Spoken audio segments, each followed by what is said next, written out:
Tonight, an Alpharetta newlywed has just been released from ICE custody after a stroke of luck gave her a shot at freedom. We first told you about 24-year-old Daniela Landon and her husband Richard last week. The couple just got married in February. Daniela is originally from Colombia and was waiting for her appeal for asylum to go through when ICE agents arrested her at the couple's Alpharetta apartment May 12. She was then moved from the Stewart Detention Center here in Georgia to El Paso, Texas last Sunday. 11 Alive's Angelina Salcido live tonight from the Immigration and Customs Office in Atlanta tonight. So, Angelina, you spoke with Daniela's husband and the mother-in-law as well right after they posted bond, and you just got a video they sent to you, right?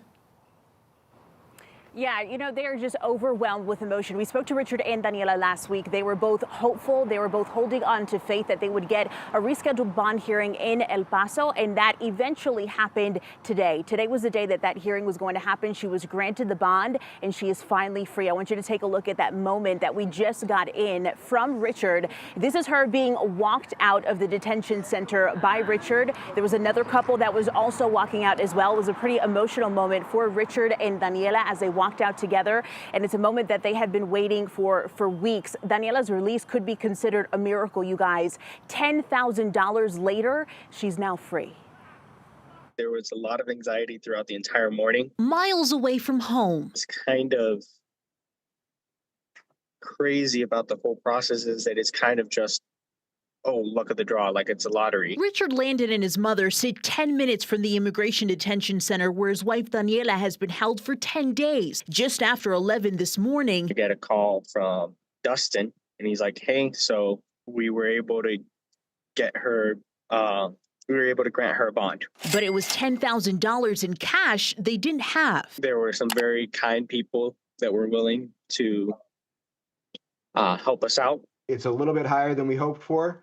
Dustin Baxter, the Landon's attorney, who secured a bond hearing in El Paso after Daniela was unexpectedly moved days before her hearing in Georgia. The judge was very friendly, reviewed her case, asked Daniela a lot of questions, and ultimately determined that she was clearly not a danger to the community and she was not a flight risk. It's the moment Daniela had been waiting for.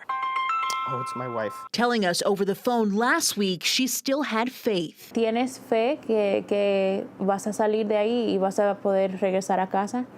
Despite the long process, this family is grateful. I'm going to be able to see my wife again. I'm going to be able to hug her. I'm going to be able to hold her. She's not going to be inside of a cell anymore. What do you think you'll say to her when you see her for the first time? I really don't know what I will say to her, or even if I will be able to say anything when I see her. I'll probably be at a loss for words. I don't know what else I would possibly say to her besides I love you.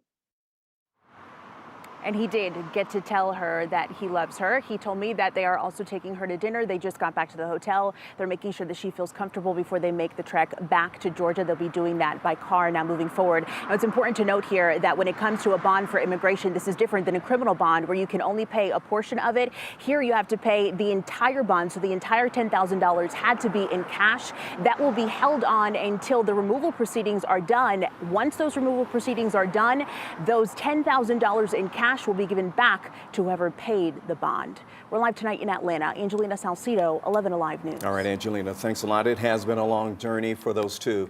By the way, as Daniela seeks asylum, it could be a really long wait. So she's waiting on two decisions here, one from the Immigration Appeals Board and another from a request her husband filed to reopen that hearing. Now, if either is approved, she could be on the path to permanent residency, but that could take years.